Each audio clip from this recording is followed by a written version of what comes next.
Remember this image. We'll be coming back to this shortly.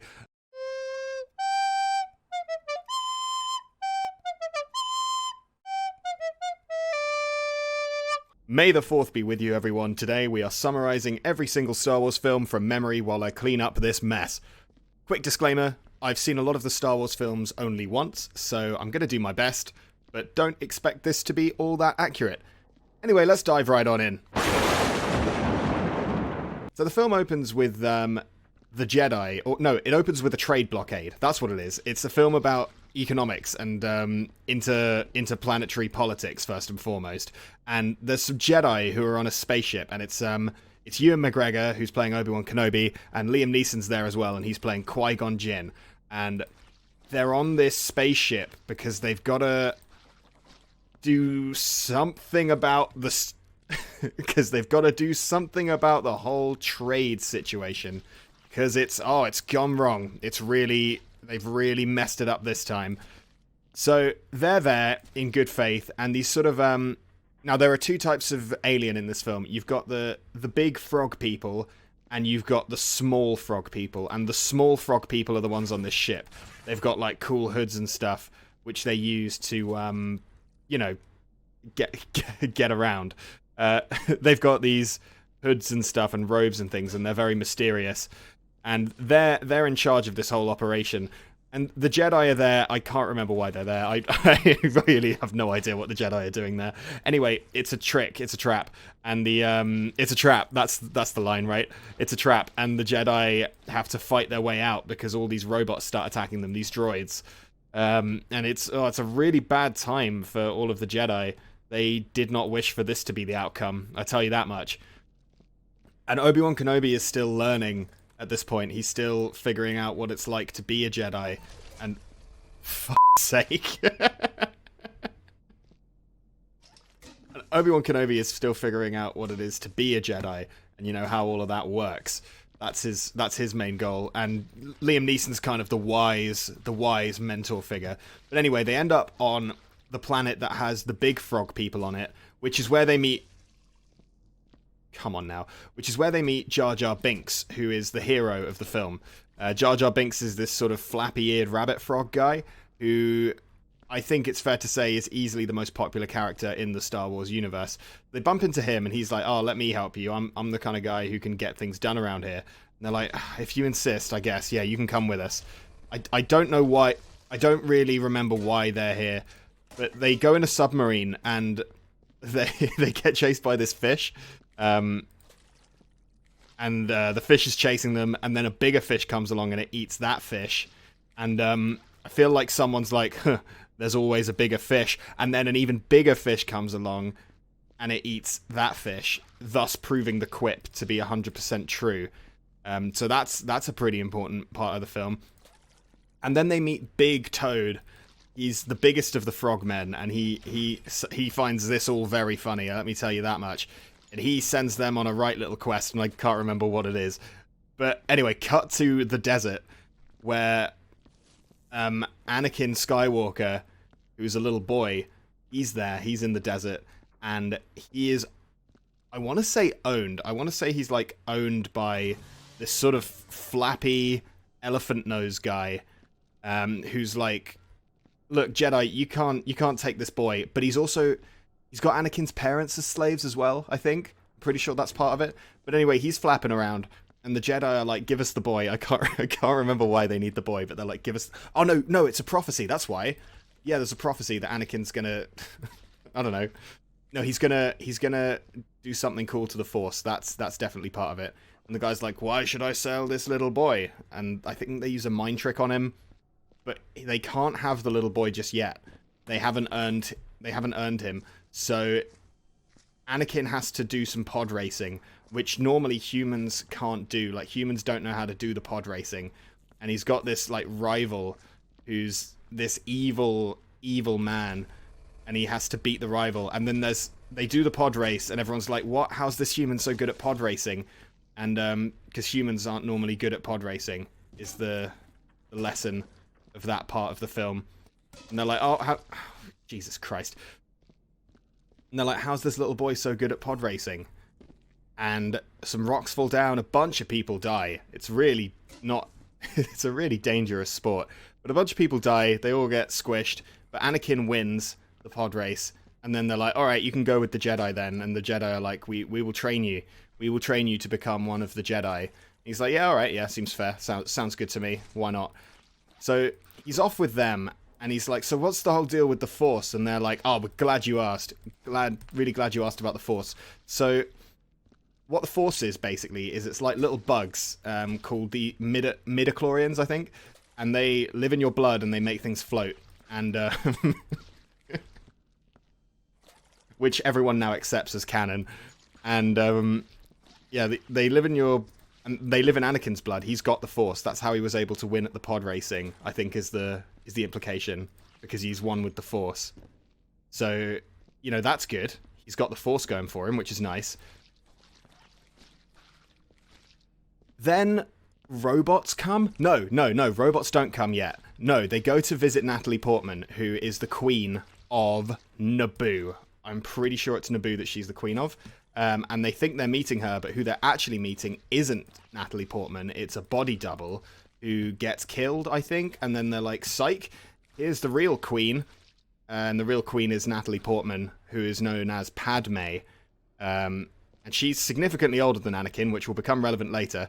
And she's all like, what are you guys doing here in my kingdom? And they're like, we're the Jedi, we've come to save you, my queen. She's like, alright, yeah, tight. And then the robots come. And I don't know who sent the robots, but oh man, are they trouble. The robots all turn up, and they're kind of like, I'm not sure if they're like, they're partly comic relief, the robots. Like, they're a bit funny. No lie, robots, they're kind of a joke. They're all like, Roger, Roger. You know, they're a bit of a meme. And they all turn up like, Roger, Roger. And they start shooting people. I can't remember why the robots are there. I don't remember who sent the robots. But they're there, all right. They're certainly there. And they're like, we've got to run away. And I think the body double dies, but the real queen is fine. And they run away. And then there's a battle. No, wait, Darth Maul's in this film. Wait, I forgot about Darth Maul. So, Darth Maul is, he is a Sith. And he's really got it out for these Jedi. I do not remember what his motivation is, but he's certainly there. And he does not like these Jedi one bit. And we have a few scenes of him, like, out in the desert being moody. They have, like, almost a fight with him, but then not. But anyway, Darth Maul's in this film. And then they have a battle on Naboo, where I want to say the Gungans is, I think, their name. The Jar Jar Binks people. The Gungans are there. And they have a big battle. And they win, which is good. That's good news, you know. That's kind of what you want to see from the goodies in a film. Can I open this door? Yes. And they win, and at the end of the film, they're like, Anakin, we need to train you. You gotta come with us, my boy. We're gonna teach you the ways of the Force. And he's like, all right, yeah. So that's the end of the Phantom. Oh wait, no, wait, I forgot. There's Darth Maul's in this film.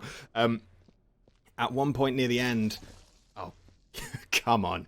At one point in the end, Darth Maul appears, and the Jedi are like, oh, we've got to fight him. And Darth Maul has a double-sided lightsaber, which is very important to know. And yeah, Darth Maul is there, and they fight him, and Qui-Gon Jinn dies, and Obi-Wan's like, oh man, I guess I'm gonna have to look after Anakin. And he kills Darth Maul, but I think, I'm pretty sure Darth Maul isn't actually dead. I don't know. I'm not sure. But he kills him in the film anyway. In the film, he's dead. I think in the expanded lore, maybe not so much. This is a hopeless task. And yeah, then we go into the Clone Wars. No, not the Clone Wars. It's called Attack of the Clones. Star Wars Episode 2, Attack of the Clones. And I was doing a little bit of... I didn't do any prep for this video, but I was like thinking, what happens in these films? What am I going to have to cover? And I realized I don't remember anything about Attack of the Clones. I saw it in the cinema when it came out, when I was about, I want to say 10 or 11, and I have not seen it since. But I'll do my best. So, Anakin's a bit older now, and he's got a little rat tail, and he's in love with Padme, and a lot of this film, it's just them being in love. They really do love each other, and Anakin's like, You are not like the things that I don't like in this world. You aren't like sand. And she's like, oh, Anakin, If only you weren't 10 years younger than me. And that's a whole thing. But the real problem is the clones. Except the clones are the good guys, but they're also the real problem. So Obi-Wan goes to a factory, and the guy who runs it is like, check this out, Obi-Wan. Look at all these clones. And I think the clones are all based off of this guy called Jango Fett. Remember him? He's going to come back later. He's one of the things I remember about this film. So the clones are all based off of Jango Fett. And they're all, they're all basically the same, I think, but they have some personality. I don't know. They're clones is the point. And there's a lot of them. And this is an army that's been made to fight the robots, maybe? They're certainly going to be fighting some robots in this film. And Obi-Wan's like, all right, cool. I'm sure these clones will come back later. We'll address that when we come to it. Meanwhile, Anakin's all in love with Padme still. And I don't really remember anything that happens after this point until we get to a gladiator arena. For some reason, Obi-Wan and I feel like Padme's there and probably Anakin. They're all being held captive in this sort of gladiator arena, and they have to fight these monsters that come in. And they're fighting these monsters, and it's crazy. And everyone's really worried about how this is going to end. And then, just as things are looking at their bleakest, bada bing, bada boom, here come the clones. And the Jedi are here too. And Samuel L. Jackson's in this film, and he's got a purple lightsaber, and Yoda's here. Little Yoda guy. I think he was just a puppet in the Phantom Menace, but for this one, oh man, he's jumping around all over the place. He's got a lightsaber, doing tricks. I think he fights Count Dooku, Count Dooku is also a Sith Lord, played by the late Christopher Lee. And Yoda has a fight with him, I think, maybe. But the clones come, and they rescue the Jedi from all of these monsters in this gladiator arena, which is a, pretty nice move of them. Pretty cool of them to be doing that. And one of the creatures is like a crab with a big head.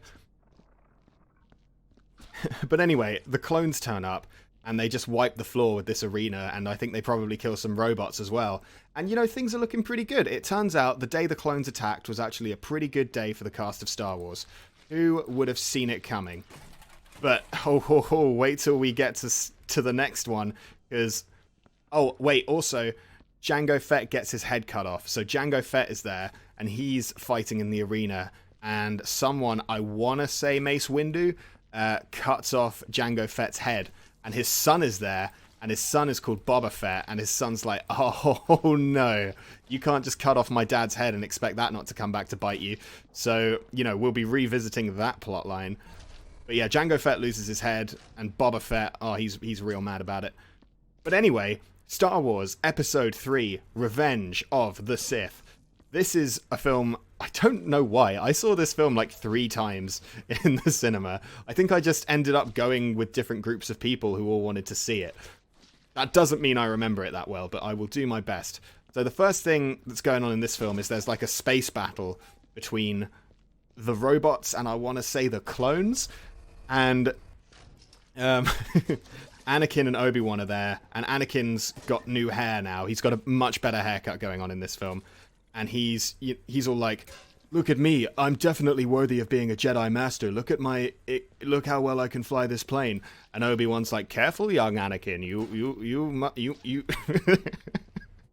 And they get onto this ship, and the Count Dooku's there, and also so is Palpatine, who's like this politician guy. I think he's in the other two, but I don't remember exactly what he does in them. But long story short, he's a baddie, but we don't know that yet, except we do, because it doesn't matter. If you're watching them chronologically, you don't know he's a baddie yet. And Anakin has a duel with Count Dooku, and it looks like Count Dooku's going to win, but then Anakin gets him by the balls, and Palpatine's like, good, strike him down. And I think Anakin does. Yeah, he does. Anakin uses like 2 lightsabers and cuts off Count Dooku's head, I think. Pretty sure that's what happens. And we're like, that's not very light side of the Force, Anakin. That was a pretty dark side move right there, just to cut off a man's head like that when he was already beaten. Not cool, Anakin. That's pretty much the summary of this film. Not cool, Anakin. Not cool one bit. But anyway, Anakin's whole shtick right now is, I want to become one of the Jedi Masters. Obi-Wan Kenobi, you said I could be a master. And Obi-Wan's like, listen, Anakin, I've done everything I can. I'm just waiting for the go-ahead to give you the Jedi Master Sword, or whatever it is you get when you're a master. It's taking too long, Master. I'm so bored. Then what happens? I mean, there's this new baddie called General Grievous, who's like a robot, but he's also alive inside. So he's like part robot, part guy. And he likes to collect lightsabers from the Jedi that he's killed. And Obi-Wan goes to find him. I don't know if he goes to find Grievous, but he ends up on some planet with the clones, I think. I think he goes there with the clones. And the robots are there, and he fights his way through them. And then he sees Grievous, and then the meme happens where he drops down and goes, hello there.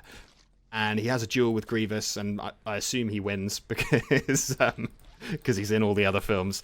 So Obi-Wan beats Grievous in a lightsaber duel, I think. Meanwhile, oh man, Anakin is having such doubts. He's all like, what if I don't want to be the good guy? What if I want to just murder some kids? And, you know, he doesn't have... The Jedi aren't being good role models. They're not saying, Anakin, no, you shouldn't be killing kids. And there's this whole political struggle going on where Palpatine wants to... he wants to give himself lots of power without making it seem like that's what he's doing. So he tricks all these people. They're in this big, like, sort of parliament where everyone sits in a little orb. And Jar Jar Binks is there for some reason. And Palpatine is all like, I love democracy. When everyone, like, votes to let him or the clones have, like, absolute power or something. There's a really stupid vote that passes, which I'm not going to compare to any current events, even though I definitely could. But there's a really stupid vote that passes. And, oh man, what happened here? This guy alive? Remember this image, we'll be coming back to this shortly. Yeah, so Palpatine's like, so this is how democracy dies. Not with the whisper, but with applause, or something to that effect. And Anakin is off on some planet full of baddies, and he just loses it. He goes off. He's supposed to be there to not kill all the civilians, but he accidentally does kill all the civilians. And later he like confesses to Obi-Wan, and he's like, I killed them all. Not just the men, but the women and children too. I killed them all, Master. Not just the men, but the women and children too. And Obi-Wan's like, okay, maybe don't. But it's too late. It's way too late. And as soon as Palpatine's got all that power that he wanted, he just goes off. So he first off, he goes to find Mace Windu, and he's like, you're under arrest. I can't remember why. No, it's the other way round. The Jedi are like, well, this can't be allowed. We found out that Palpatine's actually a bad man. So they go to him, and they're like, you're under arrest. And Palpatine's all like, you in what army? And he shoots lightning out of his hands, and Mace Windu gets killed. And he kills a bunch of Jedi, and he reveals himself to be a Sith. And Anakin's there, and Anakin could stop him. Like, Anakin has the ability to stop this. But the Emperor's like, Anakin, would you like to learn how to shoot lightning out of your hands? Unlimited power, Anakin. And Anakin, he turns to the dark side. And it's really bad. So Palpatine makes this order that all the Jedi have to die. Like, all the Jedi need to go. Gotta get rid of them. And that's what happens. The clones, they shoot all or most of the Jedi. The clones, they shoot them all in the back, and they try and kill Yoda, but Yoda gets away, and Palpatine tries to kill Yoda, but he can't. Yoda is way too fast. But all the other Jedi, they all get shot in the back. Obi-Wan doesn't, I can't remember why, but Obi-Wan survives. But pretty much every other Jedi, they get wiped out, because Palpatine's all, execute Order 66, and it turns out the clones were actually in on it the whole time. The real attack of the clones happens in this film. I don't know why they did it that way around. So that's all good. And meanwhile, Obi-Wan tracks down Anakin, who's on some, like, flame planet. And he's like, oh, wait, hang on. No, Obi-Wan does do that. But before he does that, Anakin kills a bunch of kids. He goes to the, Anakin rocks up to, like, the Jedi headquarters and starts helping to kill all of the Jedi. And then he walks into a room where, like, some producer's son is there. And he's like, Mr. Skywalker, there's too many of them. What are we going to do? And then it's strongly implied that Anakin, like, cuts the child in half off screen. And then Obi-Wan finds him on the molten planet, and they have a really long, really drawn-out lightsaber duel, which ends with... Hang on, let me find the visual. I was just looking at this guy before. Where is he? Yeah, which ends with which ends up with Anakin looking like this, because Obi-Wan like chops him in half and cuts off his limbs, and Anakin gets all burnt up. Basically, Obi-Wan leaves him for dead. But psych, Anakin gets picked up by Palpatine, who puts him back together and puts him in a Darth Vader costume. So Anakin's all like, "Is Padme alive?" And they're like, "No, sorry, she died." And he goes, "No." Anyway, flash forward to Star Wars Episode 4, A New Hope. And we've got Luke Skywalker just hanging out, you know, just living his best life. He's living on Tatooine. It's ages since the Clone Wars. The Empire are really messing things up. But before we get to Luke, actually, we need to talk about Leia, because the film opens with Princess Leia, who we know is Anakin's daughter. She's on like a rebel ship with all these rebels with funny hats, and they're being chased by this big Imperial warship, because the Empire exists now. Like, what's left of the clones and the Republic from the other films, they've now become the Empire. Remember them, they'll come back a lot.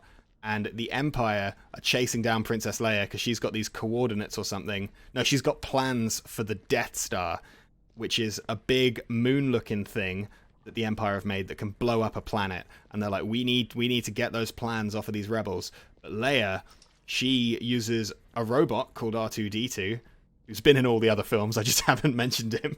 R2-D2 and C-3PO have been in all the other films, but I forgot to mention them. Anyway, she's with them, and she puts the coordinates in R2-D2 and goes, "You need to get out of here. You need to take these coordinates to someone." And off they go. And just in the nick of time, just as she sent that off, that's when Darth Vader boards the ship, and he's all like, "Where have you put the plans?" And Leia's like, "You'll never get those plans. I've hidden them when nobody could find them." Meanwhile, cut to Tatooine, where Luke is living. Luke's living with his aunt and uncle on this desert planet, and he's like, I can't remember what his job is, but it's like farming. It's space farming is what he's doing. So he's off doing that, just living his best life, when these robots turn up, and he's like, "Huh, that's crazy. These robots, huh?" And he gets the message. I think he gets the message about Leia or something, but he ends up encountering Obi-Wan Kenobi, who's now an old man living on Tatooine. And he's all like, "Luke, you must not refuse the call to adventure." And Luke doesn't refuse the call to adventure, and they get the droids and they head off. But first, before they head off to help somehow, they have to go to this place called Mos Eisley, because they need a ship. That's the problem, is they don't have a ship. So they go to Mos Eisley, and Han Solo is there. And Han Solo's like a sort of space rogue who is just laying low, because there's a lot of people after him because of his roguish ways. And he's sitting in a bar, and this guy Greedo comes up, and he's like, "Han Solo, give us the money you owe us, you little scamp. Come on, give it here." And then Han shoots Greedo, giving Han a convenient excuse to get off-world with the droids, with Obi-Wan Kenobi, with Luke. And then they all get on Han Solo's ship, which is called the Millennium Falcon, and they fly away. They fly off into space. And on the ship, Luke has to wear a stupid hat, and he gets given a lightsaber, and he's sort of deflecting laser beams from this little robot that's flapping around using the Force. So he's not allowed to look. He has to use the Force. And Han Solo's like, "All that Force stuff is kind of dumb, huh? Don't you think?" And Luke's like, no, I think it's really cool, actually. And they have that little showdown. But anyway, the point is the Death Star, right? So Princess Leia is still being held captive on the Death Star. Darth Vader's got her there, and he's like, "Princess Leia..." No, hang on, excuse me. "Princess Leia, witness the power of the Death Star." And they blow up Alderaan, which is where Leia's from. And they blow up the whole planet. And she's like, "Man, not cool, Darth Vader. Not cool." So the Death Star's a problem. The rebels are trying to take it out. I think Luke somehow ends up joining the rebels. I don't remember exactly how that happens, but that's what he does. And they're like, we need to do something about this Death Star. Which, you know, it's true. You can't just have a super weapon like that kicking around. Something does need to be done about it.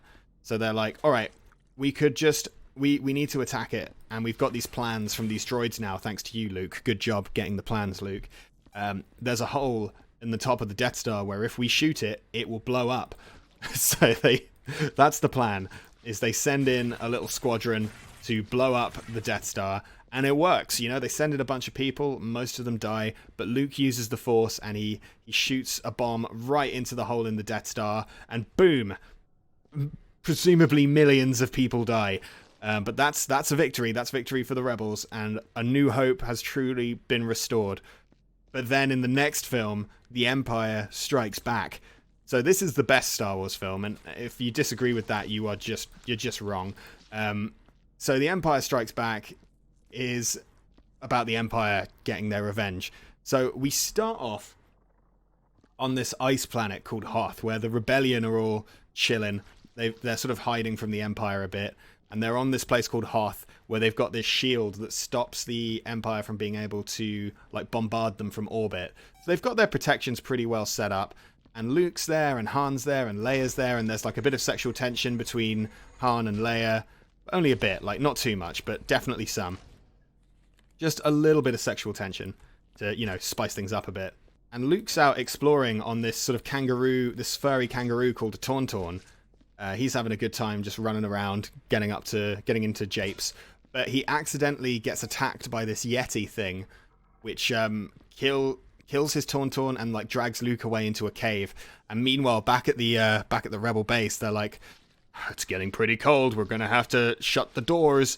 But they're like, no, Luke's still out there. We need to go get Luke. So Han's like, all right, I'll go get him. And Han goes out to try and find out where Luke is. And Luke's in this cave. He's being held upside down from the ceiling. And this Yeti thing is totally going to eat him if he doesn't do something about it. So he uses the Force to get his lightsaber, which is the first time I think we see him use the Force to like move objects. I'm pretty sure this is where it's set up that Luke can do that. And he gets the lightsaber in his hand, and he cuts himself free and he kills the Yeti, but he's so exhausted and tired that he basically passes out as soon as he gets out of there. But luckily, Han Solo finds him, and he cuts open a Tauntaun, and he puts Luke inside it, and he goes, there you go, kid. I thought they smelled bad on the outside, is a line that he says there. So he does that, and Luke's all inside the Tauntaun getting warmed up, and day dawns, and they're all like, oh yeah, we got Luke back, this is great news. But wait, the Empire have totally found them, and they're coming with guns. So the Empire are launching like a ground assault, because they can't get through this shield that the rebels have put around the planet. The Empire are coming in on the ground with these big machines that can walk. Instead of rolling around like a tank, they've opted for four-legged machines, which, you know, has its ups and downs, I'm sure. I'm sure they've weighed up the pros and cons, but it does end up working against them. So they have those things, and they send them into attack. But the attack is repelled because Luke figures out that if you fly out and sort of shoot these tethers out, you can trip up these walking machines, and a lot of them fall over, and they look really silly doing it. It's a very embarrassing day for the Empire all round, I'd say. And the rebels win, and the fight buys them enough time to escape, and they all get out of this ice planet because it sucks. So the rebels are like, all right, we need to do some stuff. And Luke's like, I need to go get some training. I can't remember how he hears about Yoda, but he realizes he needs to go find Yoda to get training from him. So that's what he does. He goes, and this machine is full of meat. He goes and he finds Yoda, and Yoda's like, I don't know if I'm going to train you. Oh, no, wait. Sorry, Yoda does his thing. Like, how does Yoda talk? I'm not going to do the accent, but not sure whether or not to train you I am. You know, something like that. Something. This is allegedly a very intelligent character. Yeah, Luke's like, oh, you gotta train me, Yoda. I'm not strong enough to fight Darth Vader yet. And Yoda's like, yeah, maybe not strong enough you are. So that's all going on. But the real plot is what's going on with the rebels. And I can't remember what the rebels are doing right now. So we'll just stick with Luke and Yoda. So Luke and Yoda's like a sort of harsh but fair kind of mentor, and he's not taking it easy on young Luke. He's making him, work really hard for everything he's got. And he does this weird exercise where Luke has to fight like a pretend Darth Vader in a cave, and then he cuts off Darth Vader's head, and inside the helmet is Luke's face, and everyone's like, what? And Luke gets really frustrated because he crashed his ship when he came to this planet that Yoda's on. He crashed it in the marsh, and he's like, this is stupid, I need to go and help my friends. But I can't do it because my ship's all stuck. And Yoda's like, the power of the Force you don't understand yet, mate. And he uses the Force to lift Luke's ship out of the swamp. And Luke's like, oh, damn, Yoda. Damn, that was ice cold.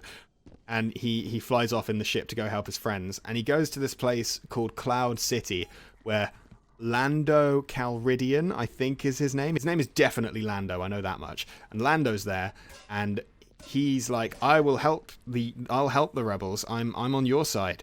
But he leads them into a trap, and Darth Vader's there, and all the rebels get taken hostage. All the main ones anyway. All the big players get taken hostage because Lando betrays them.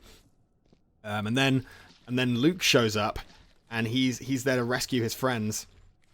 But before he can do all of the rescuing that he wants to do, Boba Fett shows up. Remember Boba Fett? You guys remember when I sowed that seed? Boba Fett shows up, and he's a bounty hunter now. And he's come to get Han Solo because there's a bounty on him from this slug thing called Jabba the Hutt.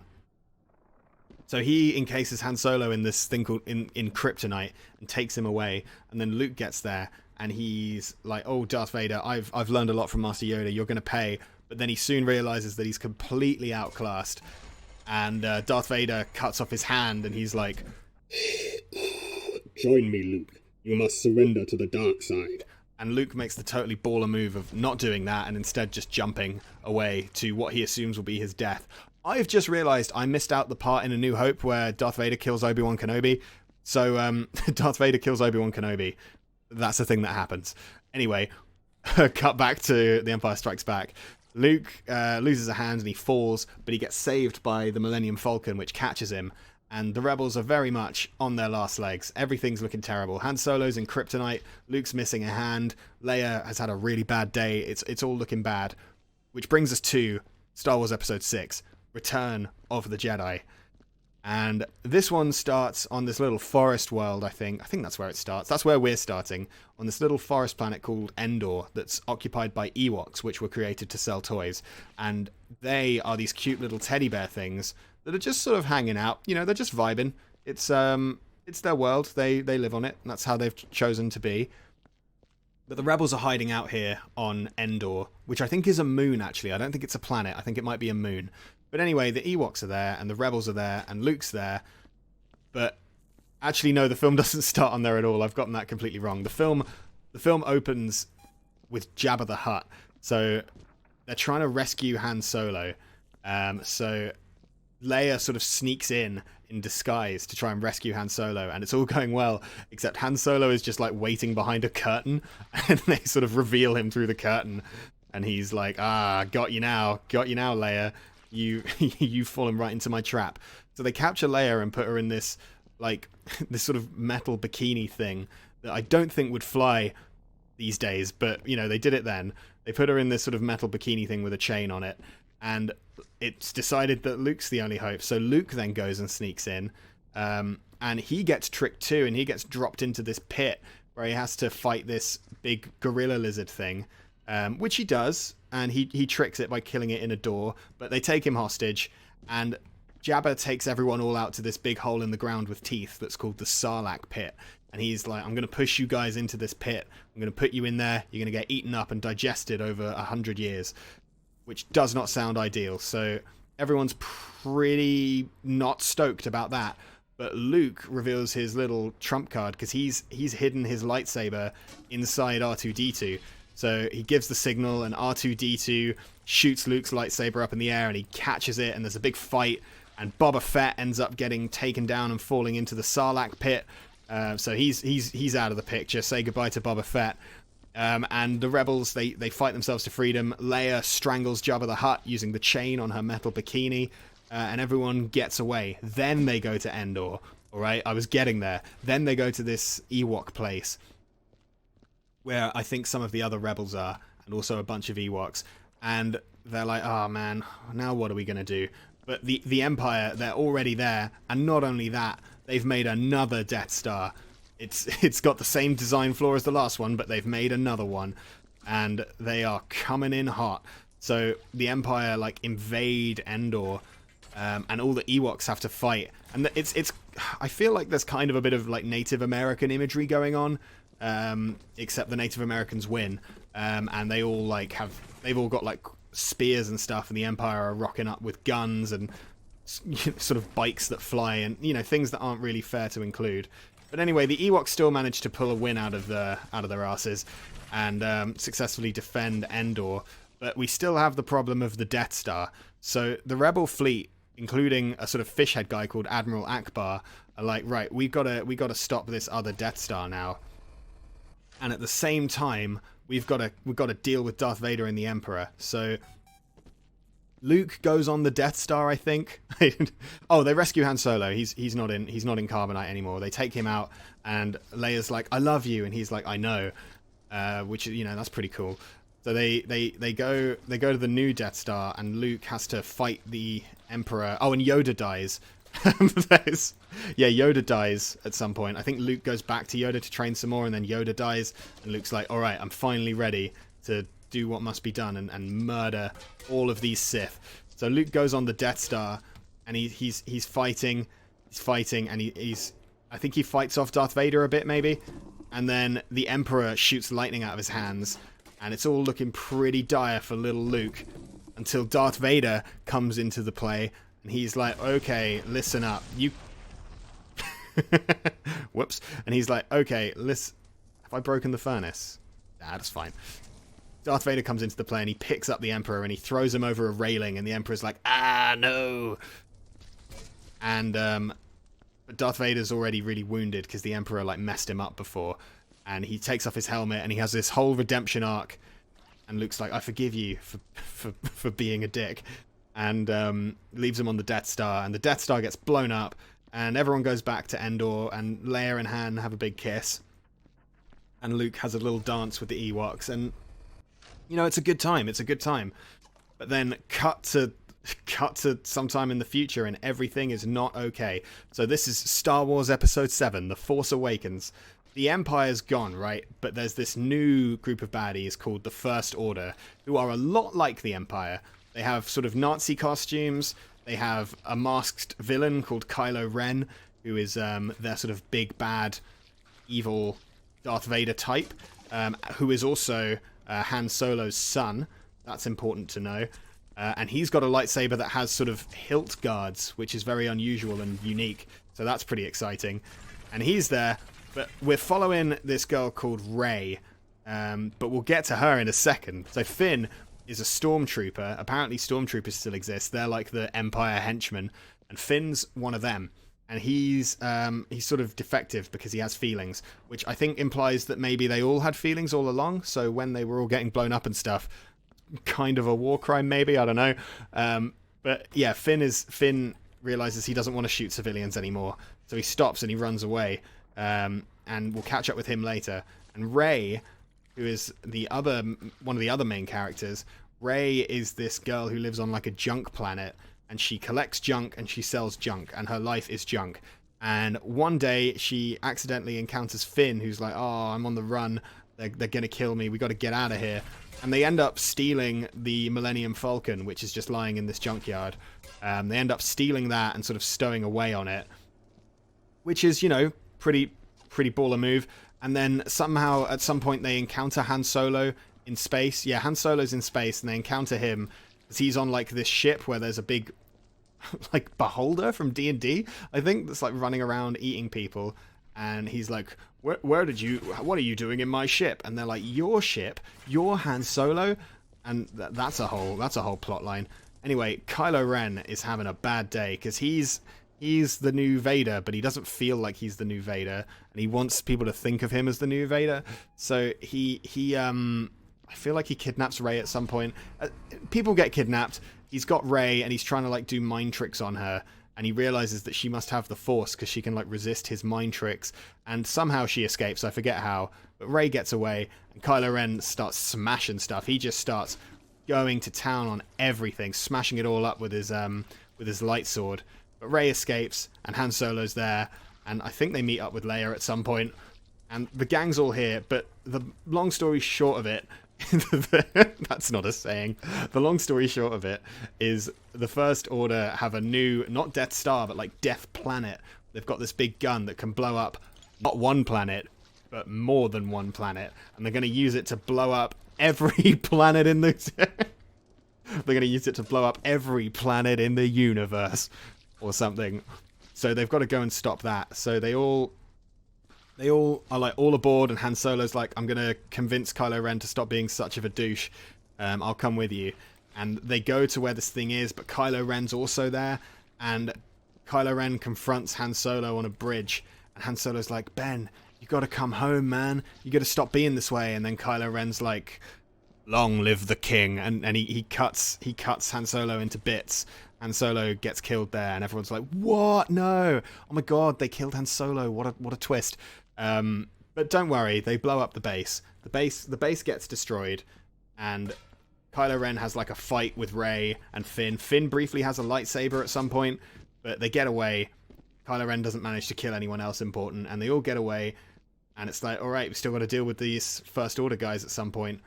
Cut to The Last Jedi, which is a bit like The Empire Strikes Back. So, I actually watched this one quite recently, so I'm hoping I can remember it. So, in The Last Jedi, it starts off... So, there's this guy, Poe Dameron, right? He was in The Force Awakens, but I forgot to mention him. He's like a pilot. He's the new Han Solo, basically. He's the young, new Han Solo type.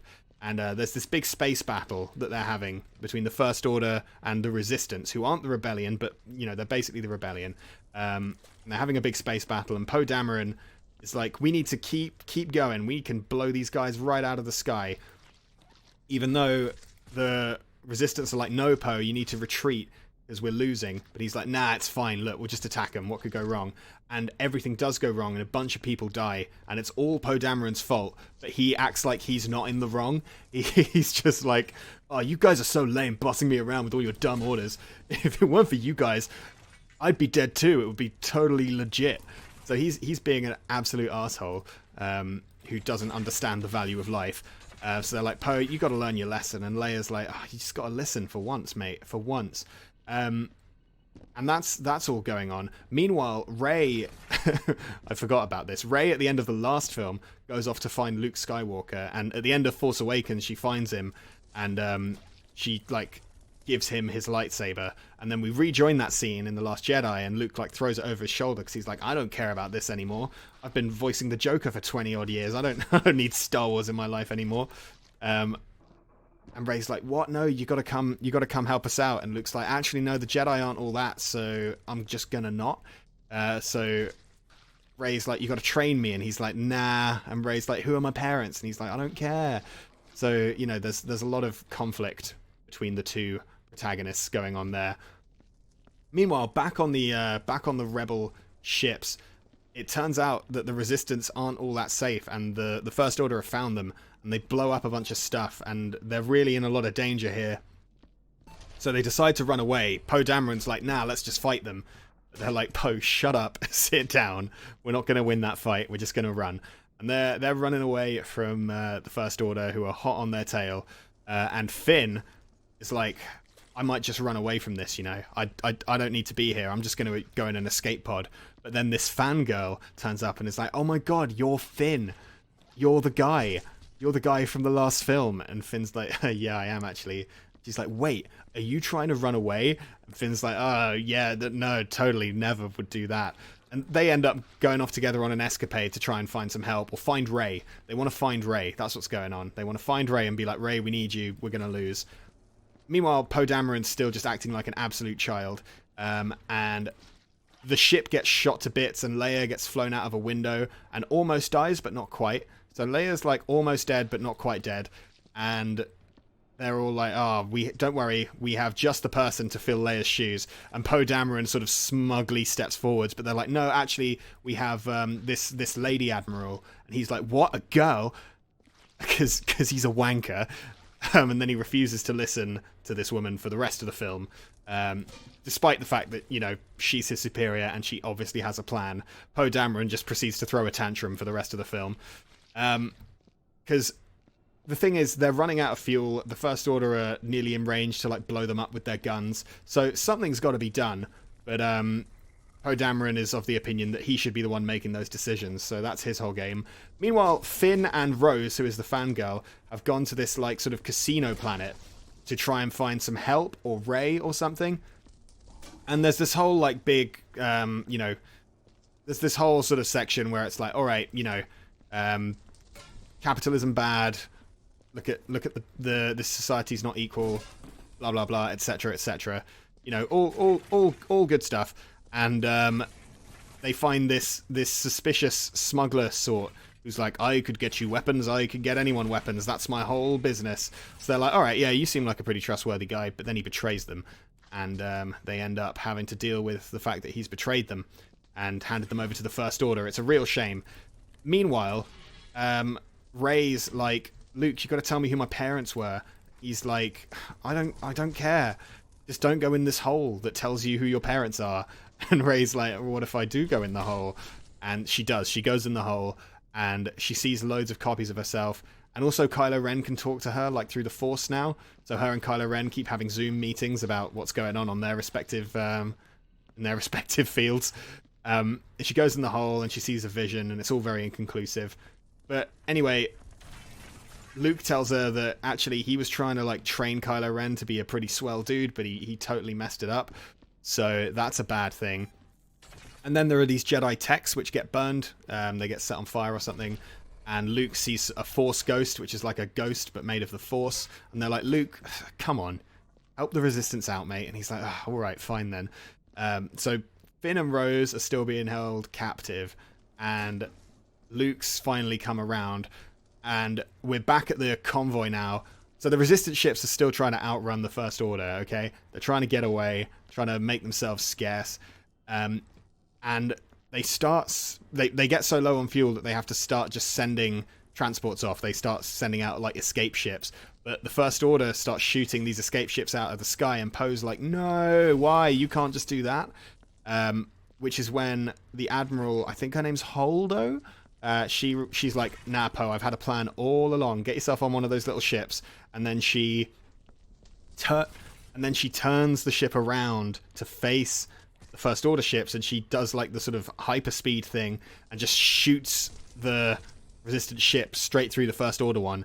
And it's the best bit of the film, and everything all sort of blows up. It's great. And Poe's like, oh, damn. If only I'd listened to her this whole time, maybe things would have been different. So he learns his lesson, which is good. And the Resistance go to this planet that's a lot like Hoth, except it's salty rather than snowy. They go there and they hole up in a bunker, and the First Order are like, right, we know where they are. We're going to attack them in this bunker. We're going to wipe them out. And Kylo Ren's there, and this Admiral of the First Order's there. And they're all like, ooh, we're going to get them.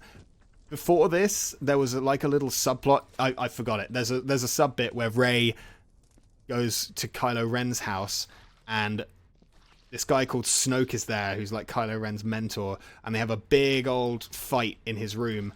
And Snoke's like, ah ha ha, Kylo Ren, you just have to do what I tell you, don't you? You're just my little apprentice. Kylo Ren's like, oh mate, just you wait. And Kylo Ren uses the Force to kill Snoke, and then they fight all of Snoke's guards, and that's pretty cool. And then Kylo Ren's like, Rey, you've got to come to the dark side. And everyone watching the film is like, yes, that would be a really interesting way to take this film. That would definitely spice things up. And then Rey's like, nah. So anyway, snap back to the place that's like Hoth but isn't Hoth. And the Resistance all know they're going to die, because the First Order outnumber them completely. They're completely outgunned and outmatched. They've really got no hope. But then Luke pulls a little sneaky one where he appears as a sort of fake image in front of the First Order. So Luke like projects himself into the front of the First Order, and Kylo Ren's like, that's Luke Skywalker. That's the guy who was really bad at training me and tried to kill me because he couldn't train me very well. I'm going to go fight him.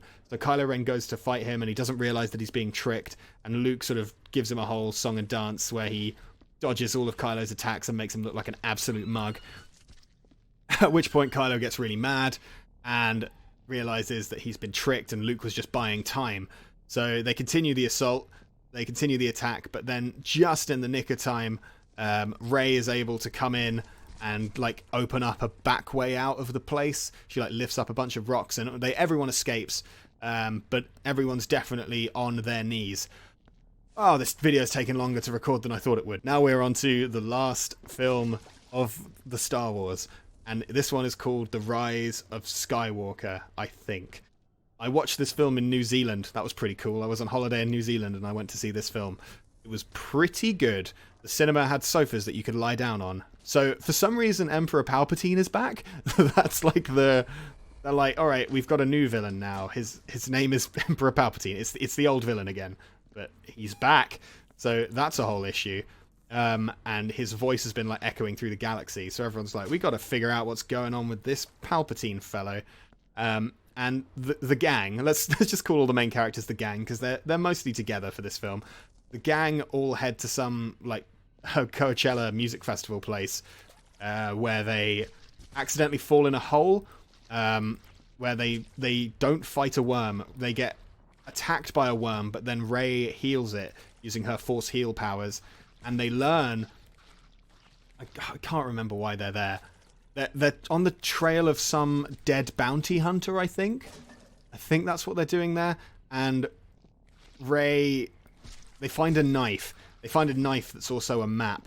And they also find out that Chewbacca is dead, because he gets kidnapped by the First Order, and Rey's trying to like stop the ship from flying away, but she accidentally blows it up. But Chewbacca's not actually dead. But they make it look like he's dead, and they're like, oh... No, now Chewbacca's dead.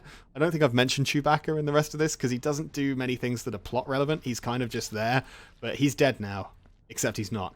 And so next they go to some other place.